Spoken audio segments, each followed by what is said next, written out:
We are live. Well, thanks everybody for being here. Today is Tuesday, September the 17th, the City Council meeting. We are streaming live on the City of Madison YouTube channel and also archiving there. We have a pretty full agenda tonight, so we'll start as usual with bowing our heads and reciting the Lord's Prayer, followed by the Pledge of Allegiance. Father, who art in heaven, hallowed be thy name. Thy kingdom come, thy will be done, on earth as it is in heaven. Give us this day our daily bread, and forgive us our trespasses, as we forgive those who trespass against us. And lead us not into temptation, but deliver us from evil. For thine is the kingdom, and the power, and the glory, forever. Amen. I pledge allegiance to the flag of the United States of America, and to the republic for which it stands, one nation, under God, indivisible, with liberty and justice for all.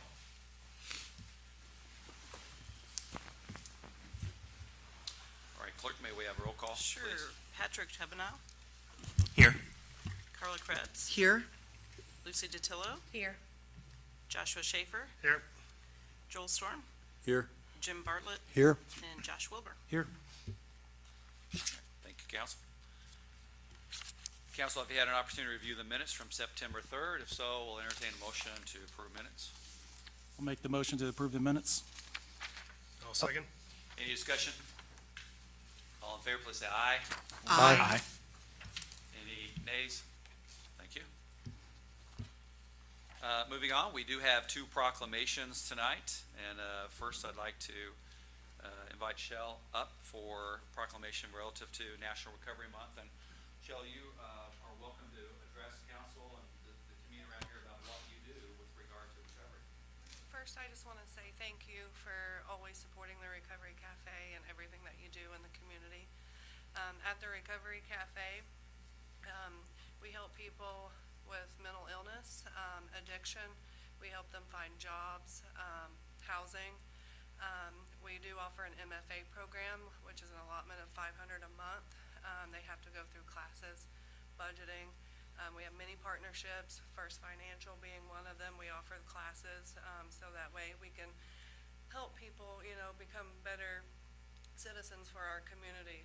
That way we're kind of giving them a leg up, and they have to work the program. So they'll last about 6 months in that program, and then we just kind of go over budgeting. So we take in donations. We're a nonprofit, and we take people to treatment.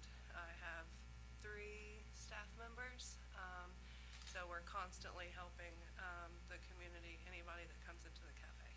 Well, I've been to several of your meetings over there.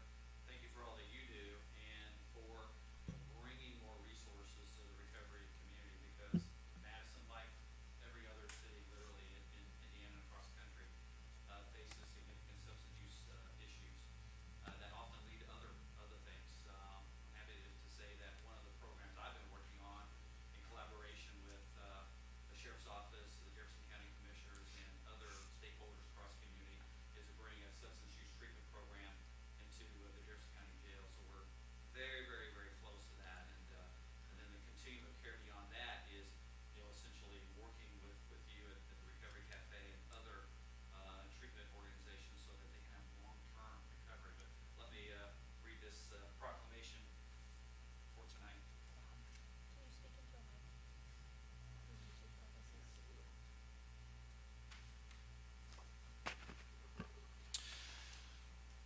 Whereas National Recovery Month is recognized every year in September to promote and support new treatment and recovery practices, the nation's strong and proud recovery community, and the dedication of service providers and communities who make recovery in all its forms possible. Whereas the theme, every person, every family, and every community, emphasizes that recovery is possible for everyone, and treatment can save a life and can help people with mental health and substance use disorders recover from addiction's powerful effects on their brain and behavior. Treatment and recovery are a process of change through which people improve their health and wellness, build resilience, live self-directed lives, and strive to reach their full potential by better managing their health. Whereas the connection and community are critical components of recovery, and by building a durable network of community partners, we are poised to offer and refer families the means to build resilience. The City of Madison and Jefferson County have a multitude of resources available for those struggling with mental health and substance use disorders. Centerstone, LifeSpring, Ruth Haven, Jefferson House, Recovery Cafe, Youth Villages, Healthy Communities Initiative, Jefferson County, and others. Whereas we must encourage relatives, friends, and neighbors with mental and/or substance use disorders to recognize the signs of the problem and guide those in need to appropriate treatment and recovery support. Therefore, I, Bob G. Courtney, Mayor of the City of Madison, hereby proclaim September 2024 as National Recovery Month in the City of Madison, and call upon all its citizens to give support and understanding to those in need. So, Michelle, thank you for being here. Thank you for all that. Thank you. Thank you, guys.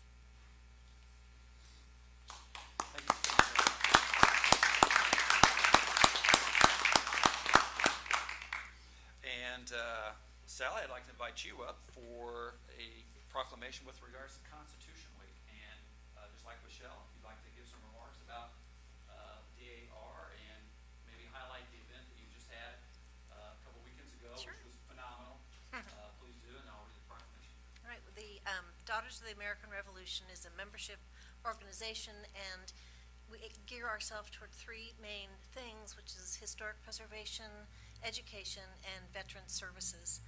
And last weekend, we had a really wonderful event at John Paul Park. It was very well attended. It was between the DAR and the Sons of the American Revolution, and we were dedicating a bench and honoring patriots that were buried in Jefferson County, but we don't know exactly where, so we can't do any kind of a marker or commemoration for them. And I was very happy that the mayor was there and Scott Klein was there. It was really terrific. And I did give council members a brochure on the list, the 72 soldiers and patriots that are buried in Jefferson County. And on the back of that is a little panel that talks about an exhibit we're bringing into the Madison Jefferson County Library in March. It's a traveling exhibit called The American Experience from the American Battlefields Trust, and it will be at the library for basically 10 days, and it will be an interactive exhibit, and it'll be something really, I think, you'll enjoy. Well, learning more about the soldiers who are buried here in Jefferson County from the American Revolution is fascinating. So thank you guys for all the genealogy work that you do, and the bench that you dedicated was also for some soldiers that are from Jefferson County who you're not sure where they're buried. Right, they're buried in this county, but we don't know where their final resting place actually is. And the other fascinating thing I think about your organization and SAR, before I read the proclamation, but are you a member of the DAR? Yes. And so how do you become a member, Sally? Well, it's kind of a lengthy process. You have to prove through documentation, birth certificates, marriage records, death records, wills, all of that, your connection to a Revolutionary War patriot or soldier. So every birth, death, marriage on back, it's, sometimes you know those things, but if you can't document it, then you can't prove it. So we're big into that historic preservation of documents and history, and so we go through that process to get our membership. Seems like a very exclusive club. Well, you have to prove your lineage all the way back to the American Revolution. Well, it is hard. Wow. But, you would be surprised how many people are related to patriots of that period, but just don't know. Yeah. So it's a bigger group. We just need to I find think it. it's fascinating Thank you. and important work that you're doing. Let me read the proclamation. Whereas September 17th marks the 237th anniversary of the signing of the Constitution of the United States of America by the Constitutional Convention. The celebration of the Constitution was started by the Daughters of the American Revolution in 1955 to commemorate America's most important document. Whereas the Constitution of the United States of America, the source of our freedoms, established our national government and fundamental laws, and has protected and guaranteed certain basic rights to citizens of the United States. Whereas in the more than 2 centuries since its ratification, the Constitution has served as an unparalleled engine for human progress and stands as a testament to the tenacity of Americans throughout history to maintain their liberties, freedoms, and inalienable rights. It is fitting and proper to officially recognize the patriotic celebrations which will commemorate the occasion. And whereas on this day and during this week, we celebrate our great founding charter as an enduring beacon of freedom. Whereas Public Law 915 guarantees the issuance of a proclamation each year by the President of the United States of America designating September 17th through the 23rd as Constitution Week. I, Bob G. Courtney, Mayor of the city, do hereby proclaim September 17th through the 23rd as Constitution Week in the city of Madison, and ask our citizens to reaffirm the ideas of the framers of the Constitution and for all freedom-loving Americans to defend our Constitution against those who threaten it. So thank you for all you're doing there, and I present you with this proclamation. Thank you so very much.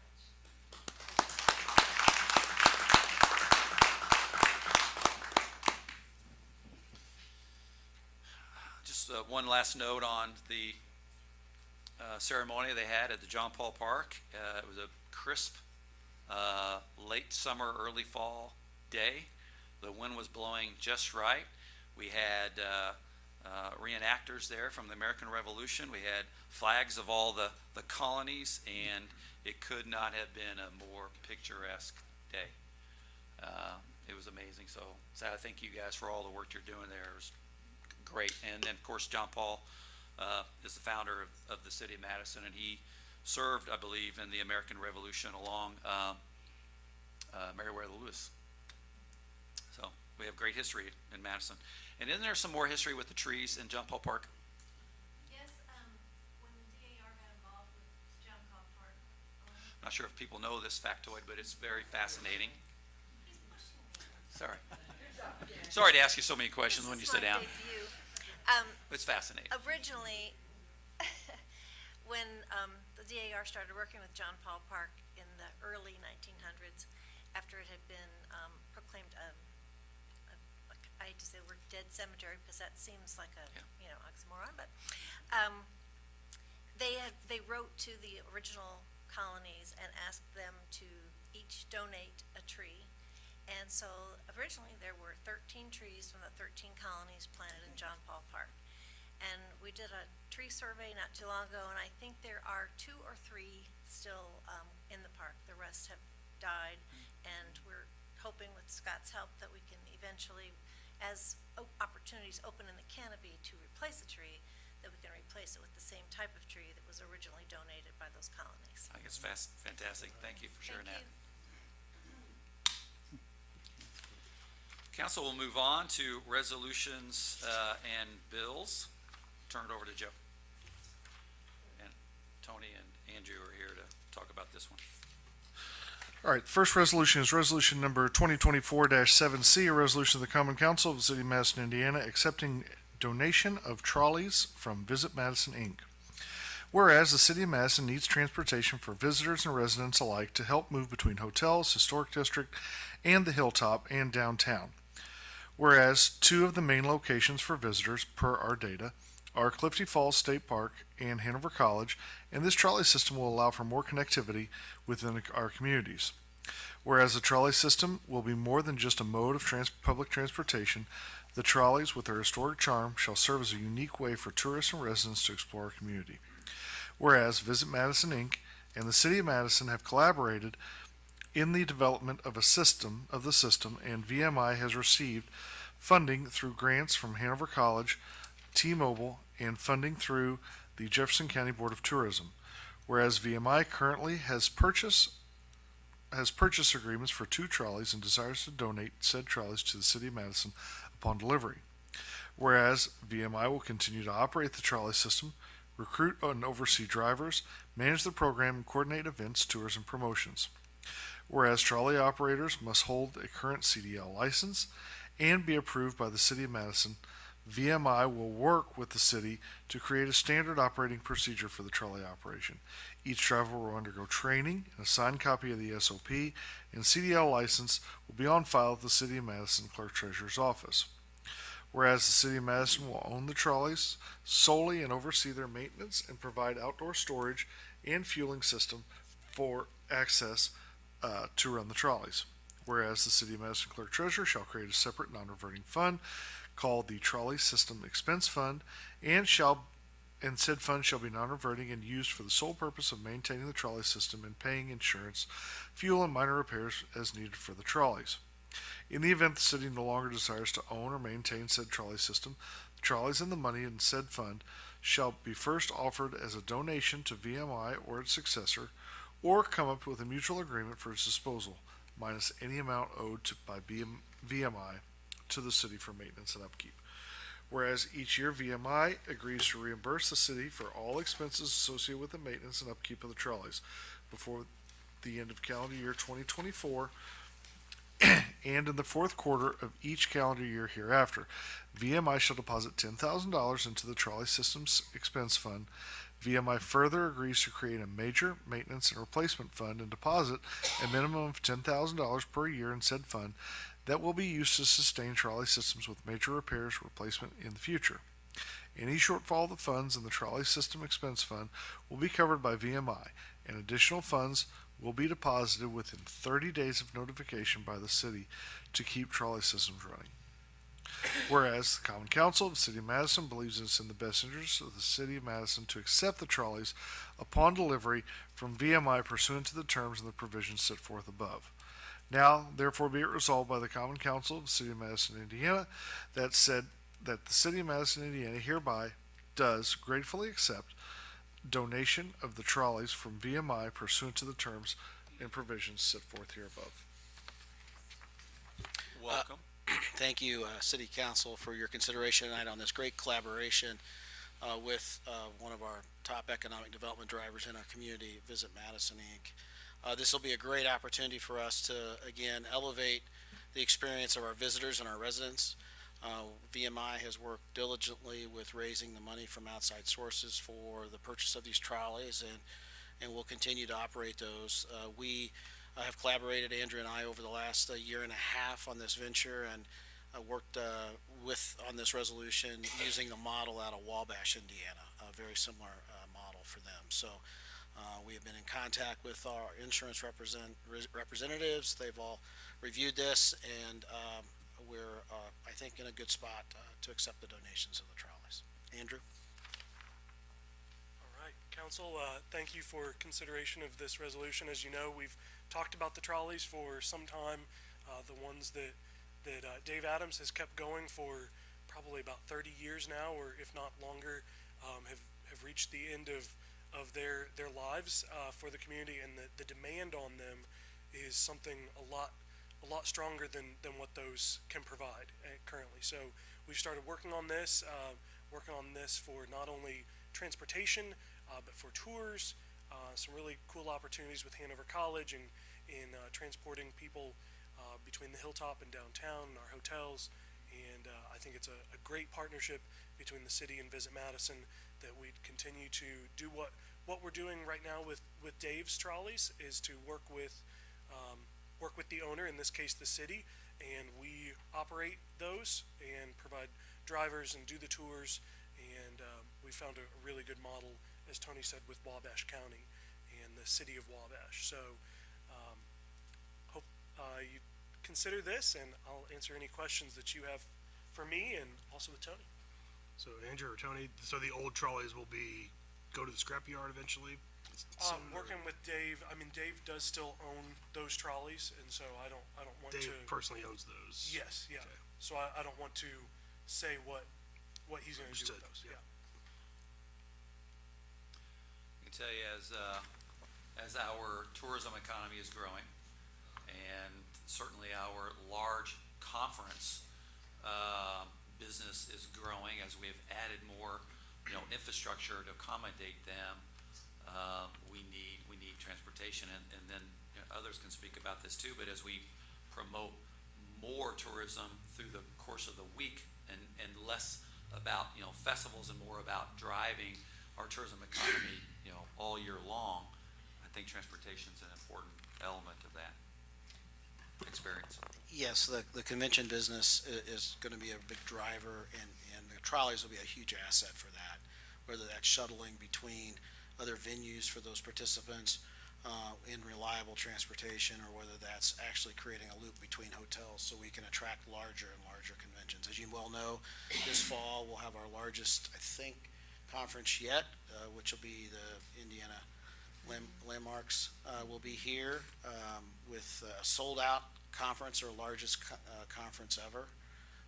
And so having those trolleys would be great to have here. So we're really excited about that, and we've got one used trolley on order with a few thousand miles, and a new one on order too. So So, we want to thank our funding partners. just to confirm, there's no tax dollars to be spent on this at all, right? No, we believe there should be no tax dollars by the way we It should be structured a this. self-sustaining. It should be a self-sustaining system, adventure. yes. Yep.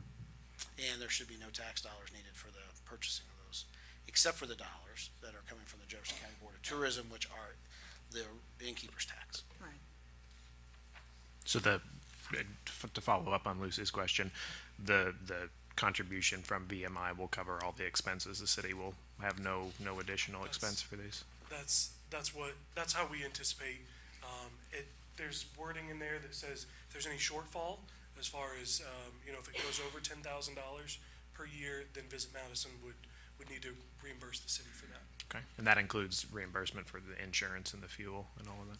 Yeah, the things that make this operate, maybe brakes, it may be, something breaks on board, we need to replace a headlight or something, that should hopefully cover all of that. Okay. I do think one of the things Tony was talking about with conferences and conventions, we are being approached, even without us going out and soliciting a number of these conferences and conventions, we are being approached about, can you host a 300-person convention, 400-person?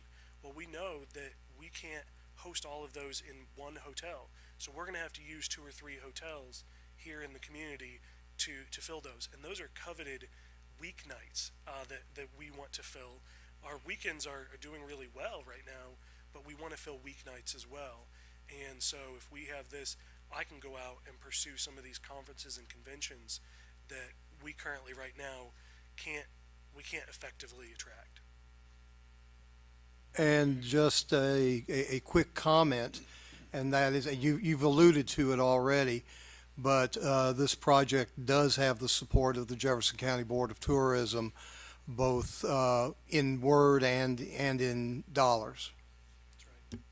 It's really been phenomenal to see, as I started talking about it about 2 years ago when I came on board and started saying, you know what, I see this as an opportunity for tourism, for groups, for individual tours and rides.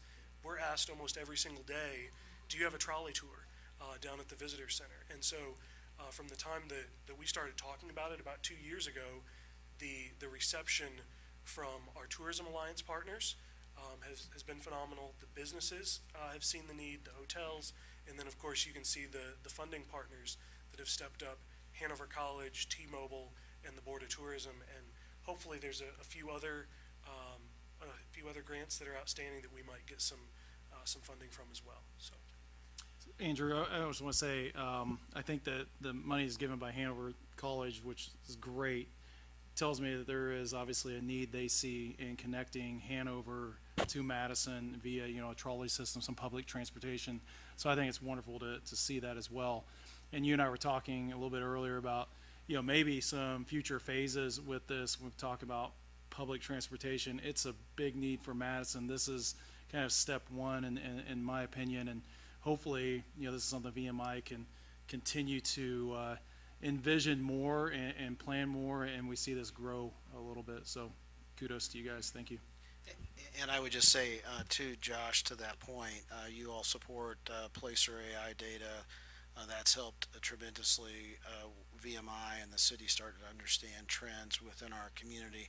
And one of those trends were exactly how many visitors every weekend and during the week were coming from Clifty Falls State Park in Hanover, which led to VMI running a trial last fall that was very successful. That helped put some guardrails to this program to know that it was going to work before we made the investment, and that data and that trial period really helped us feel confident in this. yeah, and you mentioned Clifty Falls. One of the things that we see in the Placer data is that there's a lot of people that come to Clifty Falls and don't actually come into Madison, and you start thinking, why would that be? But there's a lot of people that camp. they are driving their transportation. They don't want to park downtown, or they're driving a larger truck and they don't know where they'd park that when they get to downtown. And so offering this during high tourism helps build that connection to Clifty Falls as well. Are these trolleys pretty similar to the existing ones, or is it gonna be something new? And These are going to be a little different. The one trolley is that Dave currently has is a Winnebago. That's why she's nicknamed Winnie, and she's been kind of modified through the years to become the trolley that we know and love. These are purpose-built trolleys. They're on motorhome chassis with large Ford engines, heating, air conditioning, windows, all the safety features, cameras,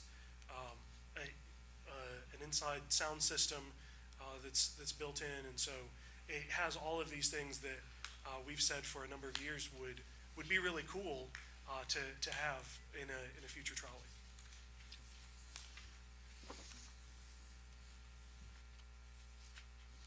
This sounds like a win-win situation for me, so I'm going to move that we accept Resolution 2024-7C. I'll second the motion. Is there any comment from the public? Hearing and seeing none, do a roll call vote. Yes. Yes? I will abstain.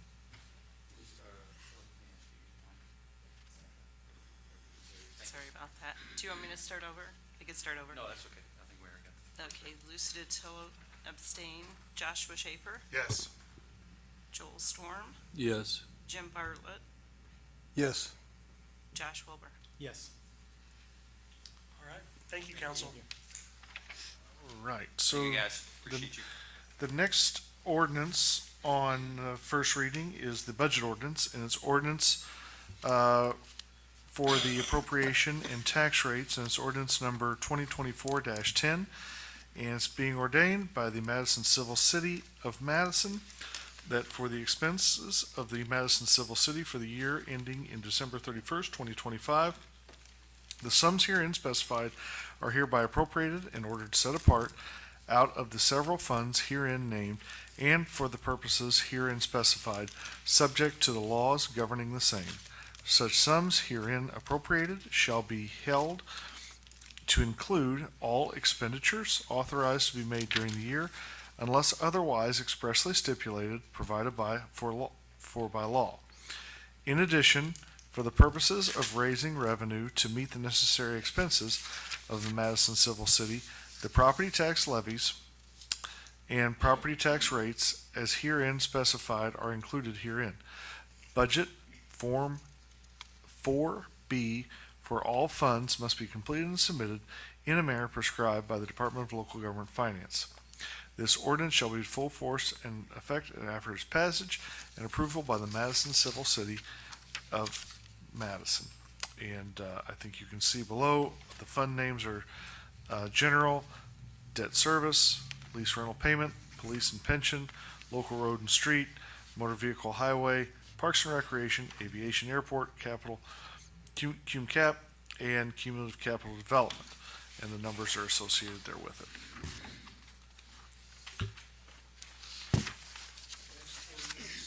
On first reading is an ordinance fixing salaries of appointed officers and employees of the City of Madison for the year 2025. Be it ordained by the Common Council of the City of Madison, Indiana, that from and after this first pay period of January 2025, the pay salary scale for the appointed officers and employees of the City of Madison, Indiana shall hereby be as fixed as follows. And that schedule is listed as attached. As you can see, everybody's the maximum and minimums associated with those individuals. And that's to be prescribed by Mayor Bob G. Courtney, 2025, to the Common Council of City of Madison, Indiana. It is I, the undersigned Bob G. Courtney, Mayor of Madison, Indiana, as required by Indiana Code 36-4-7-3, hereby fix the salaries and pay schedule for the appointed officers and employees of the City of Madison, Indiana, beginning the first pay period of January 2025 and continuing thereafter until changed, and request such salary rates be approved by the Common Council. And the last ordinance on first reading is the ordinance number 2024-12, an ordinance fixing compensation for elected officials of the city of Madison, Indiana for the year 2025. And it's whereas the Common Council of the City of Madison, Indiana will consider and take upon the proposed ordinance fixing compensation of all elected officials for the calendar year 2025. The meeting was duly published as provided in accordance with Indiana Code 5-14-1.5-5A, and now therefore be it ordained by the Common Council of the City of Madison, Indiana, that from and after the first day of January 2025, the compensation for elected officials of the City of Madison shall be as follows. Mayor, $83,500.18. Clerk Treasurer, $75,807. Common Council members, $8,350.01. And Common Council President stipend, $1,200. The Common Council of the City of Madison, Indiana is required by Indiana Code 36-4-7-2 hereby fix the annual compensation for elected officials of the City of Madison, Indiana beginning January 1, 2025 and continuing thereafter until change provided by law.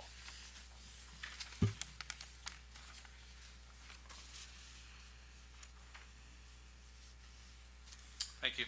Those will be on second reading at the next meeting. Council, are there any reports, recommendations, or other business from standing or select committees of the City Council? Hearing none. We'll move into bills on second reading. And while I mentioned that, if we want to go ahead, we will be suspending the regular meeting in just a few minutes and recessing it to go into a public hearing on the proposed zoning amendment. We do have a sign-in sheet for those who are here for the public hearing, so it's right there. I mean, if you wouldn't mind circulating that, we'll go ahead and begin the discussion on, Joe, it's a bill on second reading, sponsored by Councilman Schaefer and Wilbur. This was tabled, so we would need a motion to take this off the table for discussion. I move that we take this ordinance off the table for discussion. Seconded. Just for clarity purposes, you're talking about ordinance number 2024-6. Yes. Yes. Okay. Yes. So there's a motion and second to take ordinance 2024-6 off of the table. I second that motion. Okay. Did somebody? Oh, just kidding. It was seconded I by third Councilman it. Schaefer. Okay. All in favor? Aye. Any opposed? Okay. The ordinance is off the table and is now on second reading. So Joe, okay, sorry, did you have I something was to say? just going to say is that there is a red line document of the rules and procedure. It's the first product from the new projects committee. And then to help guide the conversation if you need it, Madam President, we also have a PowerPoint as we go through the discussion if you need that. So, Mr. Jenner, when we were doing these corrections, additions, whatever, updating, my biggest concern when we were going from the 3 readings to the 2 readings was, I said to you, no, so what if there's something and I'm not ready to vote, I'm not comfortable, and I wanted to clarify with all my colleagues here, it would be, we would table it like we did this, or would we make an amendment, like, just remind me how I move it from, we're in the second meeting, I'm not ready to vote, and I want to have 2 more weeks before we vote. In that situation, that you, pursuant to the way this reads, that you do have the opportunity to table or postpone. There are 2 different methods actually within there that they talk about table or postpone, and under Robert's rules, those do have slightly different meanings. But yes, you do have the ability to do so, so long as you have the support of your other members. Just to clarify, so postponing, we would postpone it for 1 meeting or 2 meetings or to a date of a stated date. Tabling, it's tabled until it's taken off the table. Yes. Okay. So we have 2 options there to choose between. As long Yeah, as the and- majority of present members. Yeah, and this is not, Me too. this is not uncommon. I guess I'll just, I can take a little bit of liberty here, if I may. We've historically done 3 readings. There's no doubt about that, but 2 readings is not an uncommon set of rules that councils and cities our size and even larger or smaller often go by. Frankly, when we have a lot of, our council in Indianapolis or that do work in Zionsville and Noblesville and all throughout the donut area and different things like that, they're a little bit shocked to see that we have things on that go 3 readings. And some of that's for different purposes and different reasons. You guys obviously have the power to kind of control that, but it is not an uncommon thing throughout the state. And there's no rule that says that it has to be necessarily one way or the other. And Josh Wilbur, will you share your experience at the AIM conference and your first experience of, why do we have 3? Everybody else has 2. Yeah, so I went to the AIM conference in, I think it was January, February time, for new elected officials and others. And when I was in there with similar cities, they were asking, take a vote of how many people did 3 readings compared to those that did 2, and we were definitely in the minority. Under I could count on my one hand compared to the others that did 2 readings currently. So, at that point, I didn't really, totally understand it yet. I'm new to being on council, but that seemed to put us obviously in the minority of cities there doing more than 2. And I think one instance that when we first started considering these changes was when we were doing our trash ordinance and we were trying to negotiate interest rates and prices, and every month they would go up and up and up, and it was like taking us a while to get through that. And we were like, oh my goodness, we wish we'd already passed it because we'd like to lock into this rate. So we're doing it for a lot of different reasons.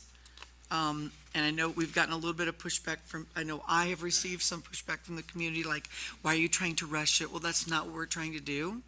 We still have the option for a 3rd reading, with the majority, just a 4 out of 7 vote, we can go to a 3rd reading. So, anybody else have any discussion, questions, input? Yeah, I think, Go ahead. No, go ahead. I think one thing we got to consider too is that technology was different at the time when there was perhaps 3, the way we communicate, the way we receive information. And so at first I was very curious about this too, but then I learned that we have these mechanisms. They're almost like in the inverse. We have brakes, right? So we want to be able to defer to move with the speed of technology, make these sound decisions, informed decisions quickly, but however, if there is a majority of us who want that time and need that time, we have that. So. Very good point. And as a point of clarification, and correct me if I'm wrong here, but under this new set of rules, discussion would be allowed on both 1st and 2nd reading, not just 2nd reading. That's correct. And so, and the design, the councilman behind that is that, we start discussing it earlier. And of course, we're adding synopsis and descriptions of the bills on the agenda, so you can quickly kind of understand what the intent of that ordinance is.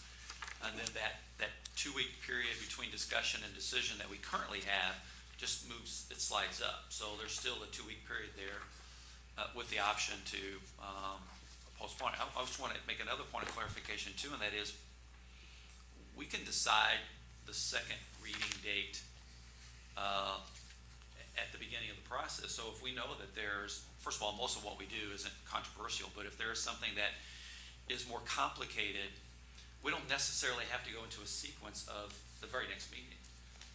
We can establish that we are going to have the reading and then have the 2nd hearing, 2 meetings away. So I think there's lots of flexibility with this, depending upon the facts and circumstances of the individual decision that we're being asked to make. And I think because, like Jim said, we'd be able to discuss at the first meeting, I've stressed to the mayor the importance of getting our agendas online the Friday before the meeting so that there's all weekend that people have. And with the new format that we'll be doing, where you will get that summary of the ordinance in the actual agenda. It won't just be some gibberish that you're like, I don't even know what that says. It'll be the name of the ordinance and then a small summary to tell you what it's going to be about. And I said, even if our full packet doesn't go up on Friday, we have to get that agenda up on Friday so people have plenty of time to see it and be able to respond. And so there will be an extra effort on our end to make sure that happens to help facilitate communication during this switchover until we get used to it, and then forever.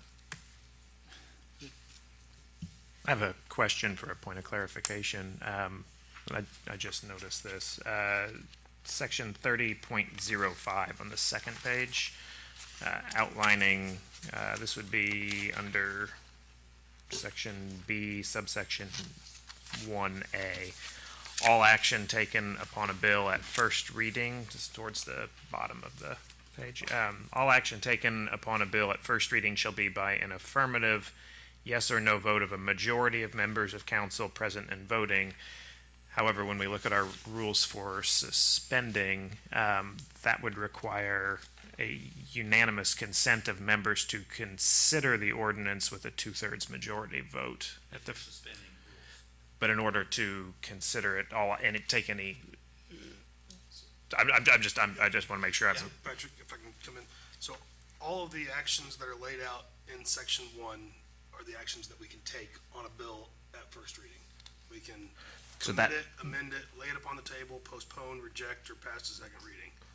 So all of those would apply to with the majority of members, with the exception of passing it, which would then require unanimous consent to suspend the rules. And then, okay. Where you talk about suspension, which can apply to first or second.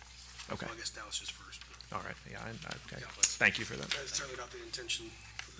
Yeah. No. I just wanted to make sure it was clear. And everyone should know that Josh Wilbur, Josh Schaefer, and myself have been on this committee. We call it the Special Projects Committee, along with our Communications Director, Hannah Mahoney, and the mayor. And we've been working on this for 4 months, probably 3 months.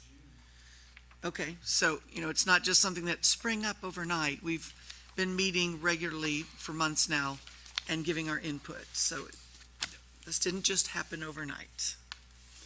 I spent several hours combing through the state statutes and the city existing ordinance to make sure we cross all our T's and dotted all our I's. We have all the relevant references in place, so it should be easier for people to read. We got rid of some very outdated language. I think to piggyback off of what Josh is saying, I've been at this for 14 years now, and this is the first change to our rules of procedure that we've really explored. And it's been sorely needed, frankly, because was very out of date. It was archaic and things like that. And I think, I don't know how long it's been since they have, but outside of, I think, one thing, and that was when Deputy Mayor McGee was on the council, and we did something with regard to when you got certain resolutions and ordinances. There really has been nothing, and so I think I would say that it's long overdue, frankly. Yeah, most of that rules has its origins, like many of our ordinances, back to 1966, and there was a modest amendment made 20 years ago, and Joe would refer to the one made about a decade ago, so not much. And I flat out refused to call the mayor Mr. President, so we're getting rid of that language. That was one of the first things we read, that we were supposed to be calling him Mr. President every time we addressed, so just to back up what Josh said, if you took the time to look at this, you would see that everything in here is backed up by, it'll say in parentheses, IC Indiana code, and then it will give you the reference numbers. So it all is in correlation with the state laws.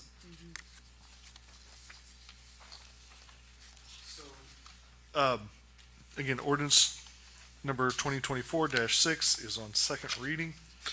Is there any further discussion from the council? Is there any discussion from the public?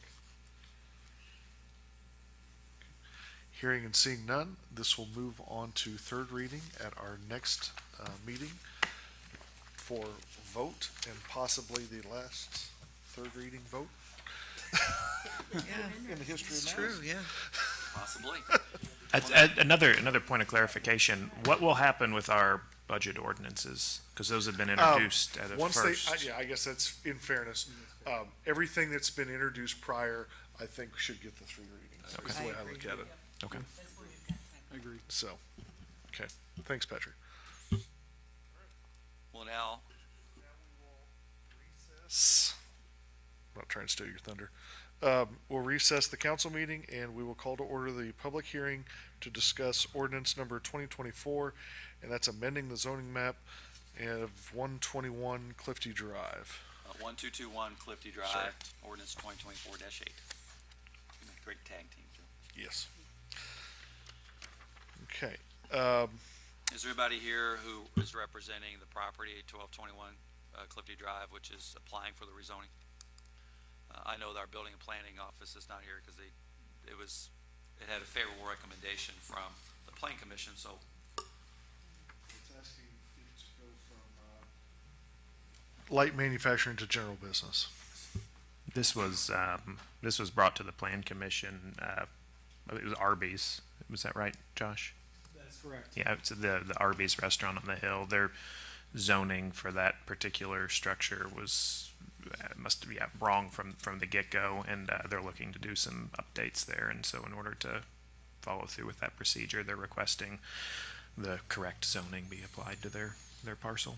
Yeah, to piggyback on that, Patrick, and they probably at some point in time, I thought manufacturing might go in there with Armor Metal across. It probably was an industrial area at some point before all of a sudden you had restaurants coming in, and it probably just never got rezoned. No one thought to rezone it at that point, so.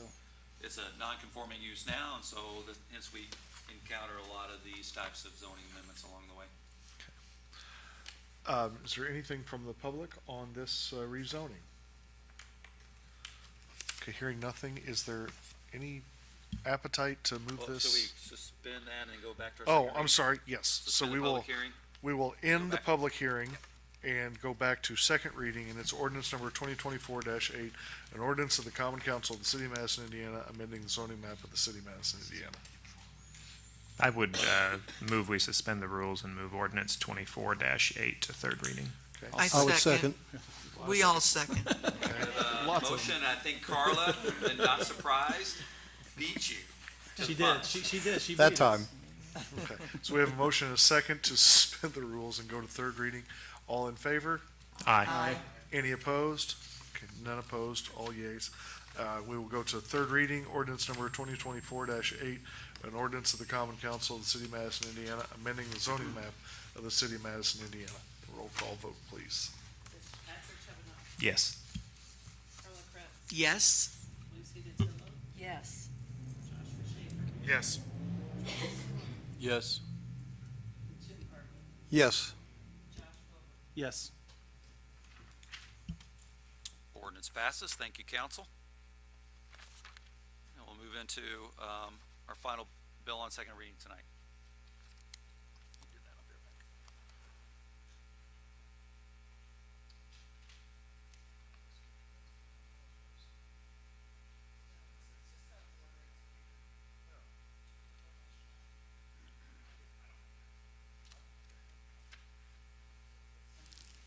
Does anybody have the actual ordinance in their packet? Yes, I got it. You're the only one.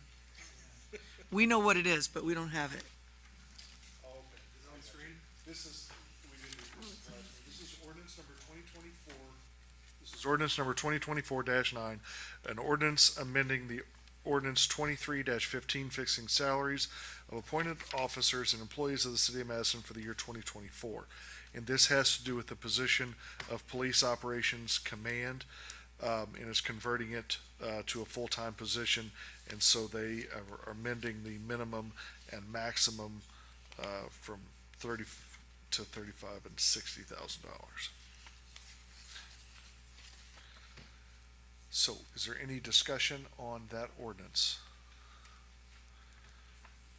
Do you have anything to say about it, Sean? No, unless they have questions. Okay. All right. Is there anything from the public on that? Okay. Hearing and seeing none, That will move on to. Wait, I'm gonna make an, go ahead. No, you go ahead. You're well within your power. Is there a second? I second. Okay. All in favor of suspending the rules and moving to third reading? Aye. Any opposed? Okay, hearing none. That is ordinance number 2024-9 on third reading, and can we have a roll call vote? Certainly. Patrick Stabenow, Yes. Carla Krebs, Yes. Lucy DeTillo, Yes. Joshua Schaefer, Yes. Joel Swarm, Yes. Jim Bartlett, Yes. Josh Wilbur. Yes.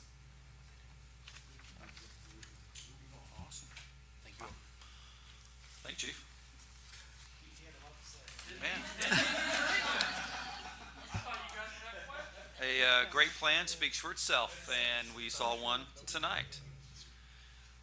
Moving on, we'll now turn it over to public comments. If anybody here would like to address the mayor's office and city council, please come to the podium and provide your name and address and your remarks, please.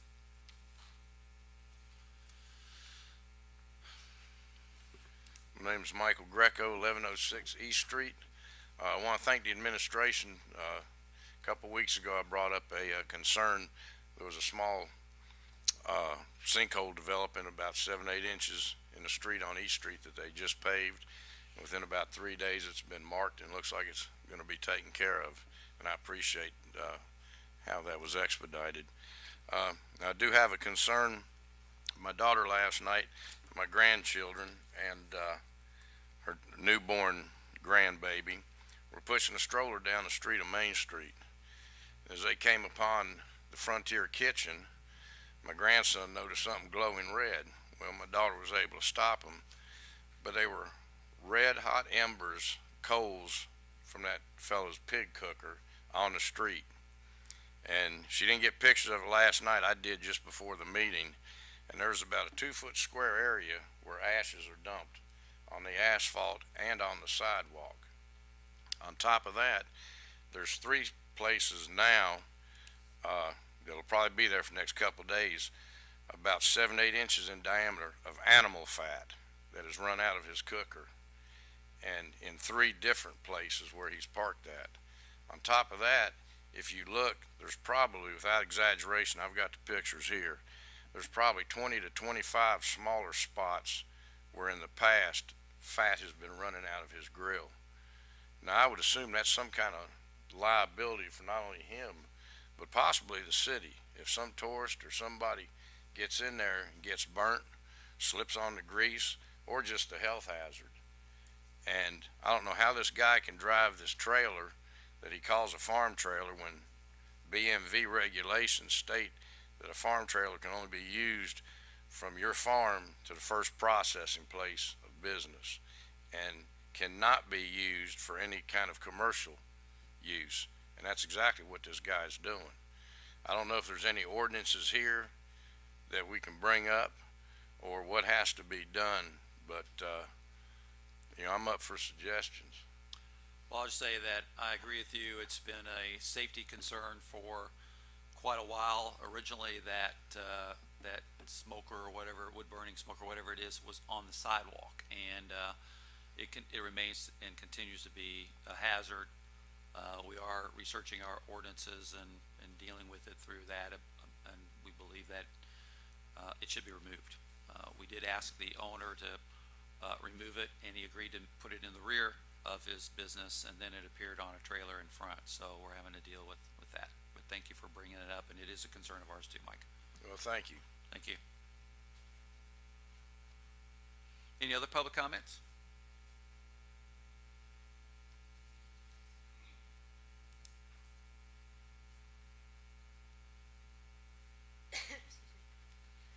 Sandy Palmer, 105 East 3rd Street.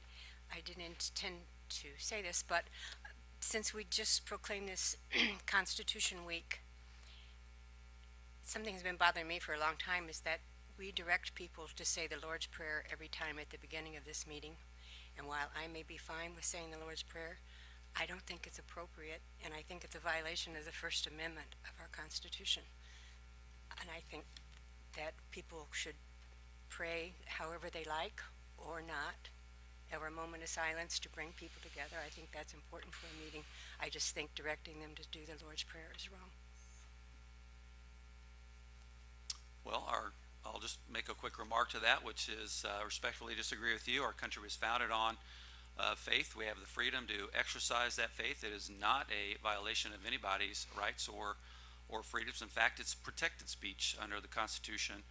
I believe it's also been codified that it is by the Supreme Court that it is acceptable, and it's in our rules of procedure, or has been a common practice with our rules of procedure to begin our meetings like that. And I do respect your opinion, though, and everybody has a right not to participate in reciting the Lord's Prayer, but we'll continue to exercise our faith in our meetings.